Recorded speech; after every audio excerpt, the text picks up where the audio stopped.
Imagine the following. You wake up in the morning and immediately reach for your phone. You scroll through notifications, checking messages, consuming information, filling every moment with external stimulation. But something feels wrong. There's a heaviness in your chest, a tightness in your shoulders, a knot in your stomach that you can't quite name. You tell yourself you're fine. You push through the day, ignoring the subtle signals your body keeps sending, the fatigue that isn't really tiredness, the hunger that food doesn't satisfy, the restlessness that no amount of distraction can quiet. By evening, you're exhausted but wired, disconnected but overstimulated. You lie in bed wondering why you feel so empty, so out of sync with yourself, so lost in your own life. And here's what you don't realize. You've lost touch with something that was once your most trusted guide. Something that primitive humans relied on for survival, that children naturally possess, but that modern life has systematically trained out of you. Carl Jung called it the wisdom of the body. Modern science calls it interoception. But most of us have forgotten it exists entirely. Here's the thing. This disconnection doesn't happen overnight. It builds up gradually, almost imperceptibly, through years of conditioning that teaches us to ignore what we feel inside and focus only on what's happening outside. It begins in childhood when we're told to stop being so sensitive, to push through discomfort, to get over it when our bodies react to stress. It continues in school when we learn to sit still for hours, ignoring our need to move, to breathe, to listen to our natural rhythms. And it reaches its peak in adulthood when we live entirely in our heads, making decisions based on logic alone, trusting external authorities more than our own internal compass, medicating every uncomfortable sensation instead of understanding what it's trying to tell us. At some point, almost imperceptibly, what was once a constant dialogue between mind and body becomes a monologue. Your body keeps speaking, but you've forgotten how to listen. And you don't see this clearly. You just feel like something essential is missing, like you're living life at arm's length from yourself. Perhaps you've experienced something like this, or maybe you recognize it in the people around you. People who seem successful on the outside but complain of feeling empty inside, who make decisions that look good on paper but leave them feeling unfulfilled, who can analyze everyone else's problems with clarity but remain completely mystified by their own emotional reactions. People who say things like, "I don't know why I'm so anxious, everything is fine," or "I should be happy but I'm not," or "I don't know what I want anymore." While completely disconnected from the constant stream of information their bodies are providing about what truly nourishes them, what genuinely threatens them, what actually brings them alive.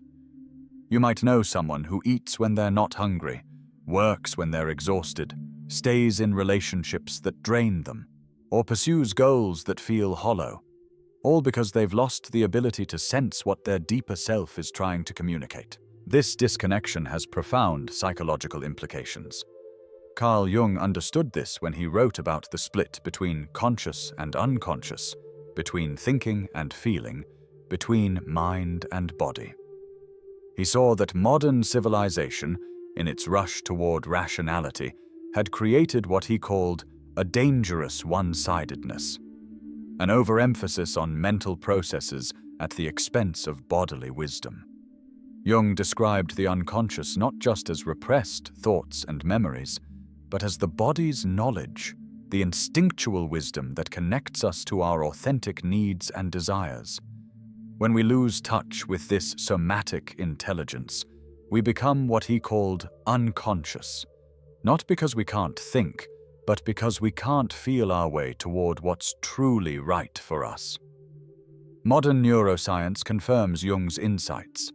Researchers like Antonio Damasio have shown that our emotions, which we experience as bodily sensations, are actually sophisticated information processing systems. They're not obstacles to good decision-making. They're essential components of it. This is what scientists call interoception, your ability to sense and interpret the internal signals of your body. It's literally your sixth sense, and when it's functioning properly, it guides you toward what genuinely serves your well-being and away from what harms you. Let's explore together the 7 psychological signs that you've lost touch with this essential sense, based on Jung's understanding of psychosomatic integration. What you'll discover may be uncomfortable, but recognizing these patterns is the first step toward reclaiming your inner compass. Sign 1. You make decisions entirely with your head. You've learned to treat your body like a machine and your emotions like inconvenient glitches in an otherwise logical system. When facing important choices, you make lists of pros and cons, seek advice from others, research extensively online. Anything except pause and sense what feels right in your body. Jung spoke about this when describing the tyranny of the thinking function over the other psychological functions. When thinking dominates completely, we lose access to what he called the intelligence of feeling, not emotional reactivity, but the subtle bodily wisdom that can distinguish between what truly fits our nature and what merely looks good on paper. The problem is that your body often knows things your mind hasn't figured out yet. It senses the incongruence between your authentic self and the persona you present to the world. It detects the subtle energy drains in relationships before your mind recognizes the patterns. It knows when you're pushing yourself toward burnout long before the symptoms become obvious. But when you've lost your interoceptive abilities, you override these signals consistently until they become background noise. You make decisions that seem reasonable but leave you feeling depleted, choosing paths that align with external expectations rather than internal truth. And here's the most dangerous part. The more you ignore these signals, the quieter they become. Your body eventually stops sending clear messages because you've proven you won't listen anyway. Sign 2. You can't tell the difference between physical and emotional needs. When you're disconnected from your interoceptive sense, everything gets muddled together. You eat when you're lonely. You scroll social media when you're tired. You shop when you're anxious. You work when you need connection. You seek stimulation when you need stillness. Jung understood this confusion when he wrote about projection, how we unconsciously attribute internal states to external circumstances.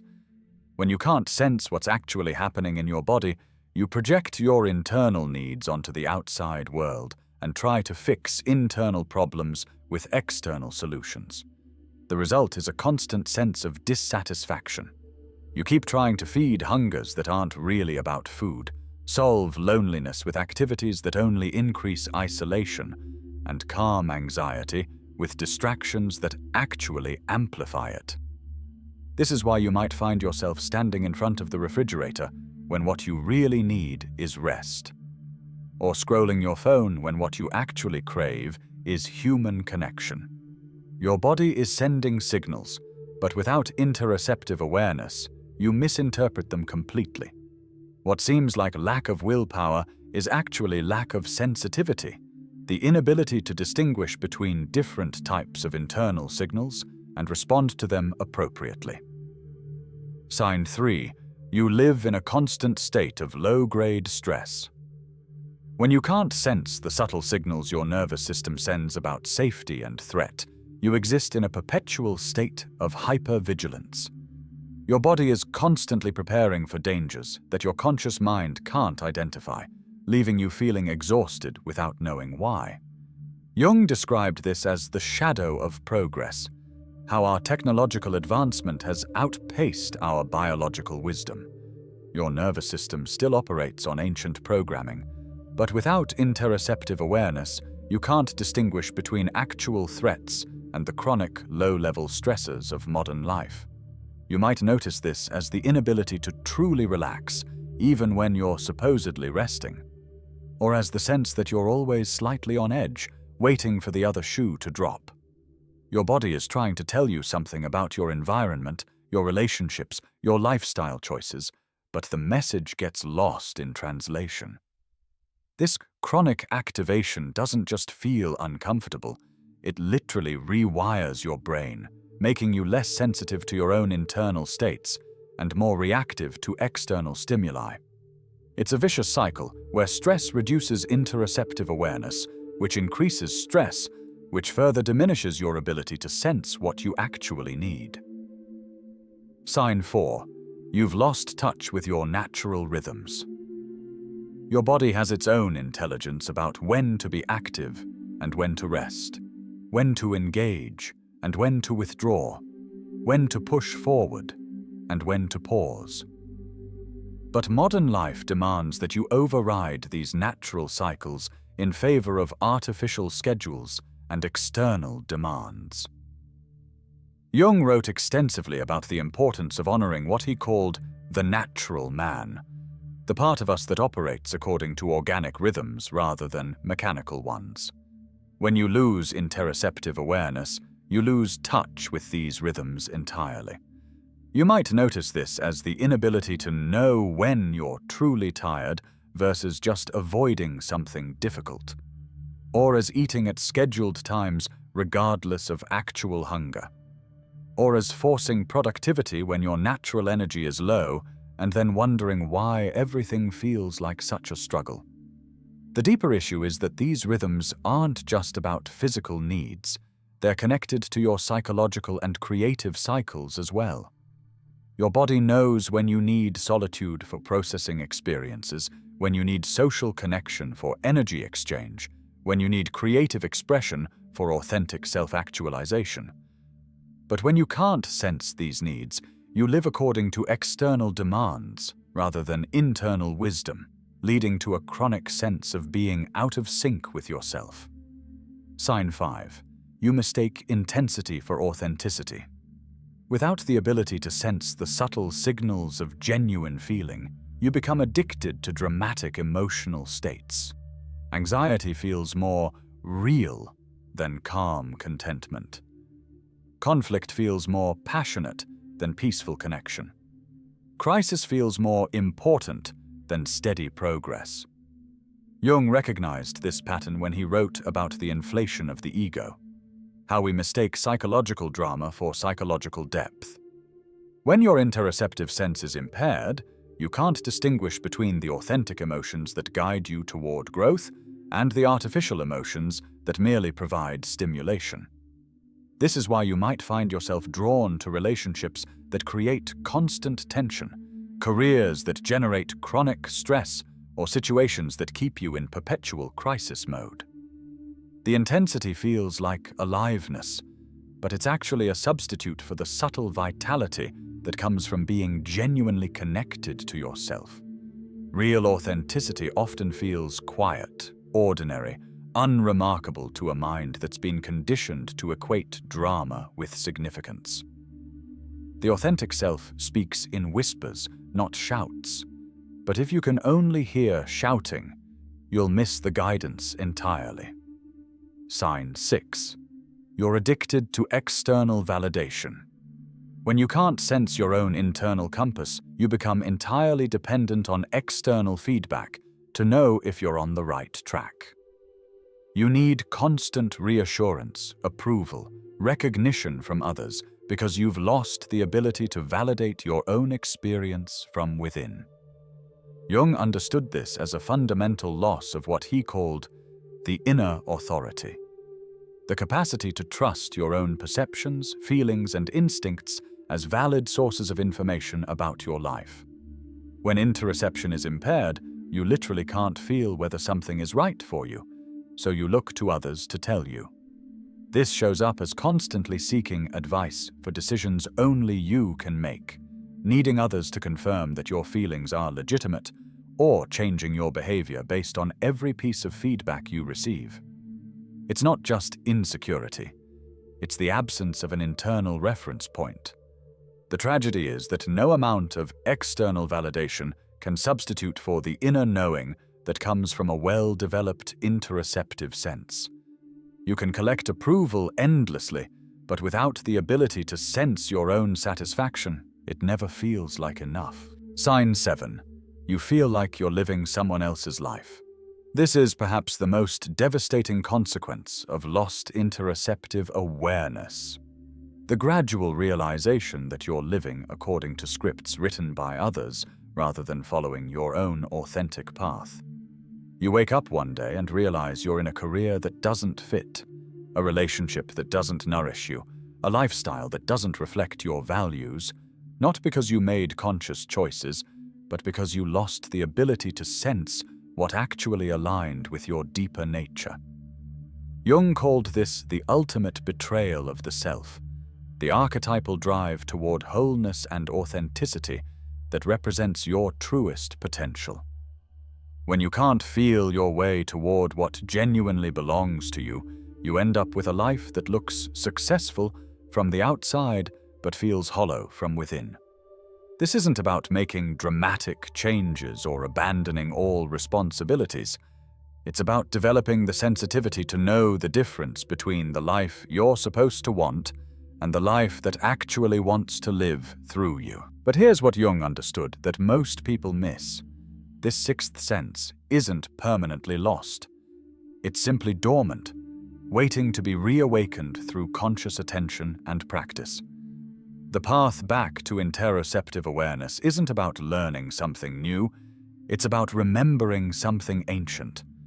It's about creating space in your overstimulated life for the subtle signals that are always present, but usually drowned out by external noise.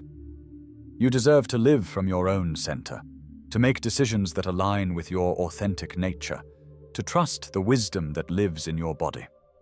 But before you can change your external circumstances, you need to reconnect with your internal compass. Courage isn't ignoring what you feel in pursuit of what you think you should do. Courage is learning to listen so deeply to your own inner signals that you can distinguish between the voice of fear and the voice of wisdom, between the demands of your conditioning and the call of your authentic self. The truth is, you will only be able to create a life that truly fits when you can sense what actually nourishes you versus what merely looks impressive from the outside. Now I want to know from you, which of these signs resonated most deeply? Have you noticed this disconnection from your own internal compass? Share in the comments. Sometimes naming our experience is the first step toward reclaiming it. If this exploration opened something for you, don't stop here.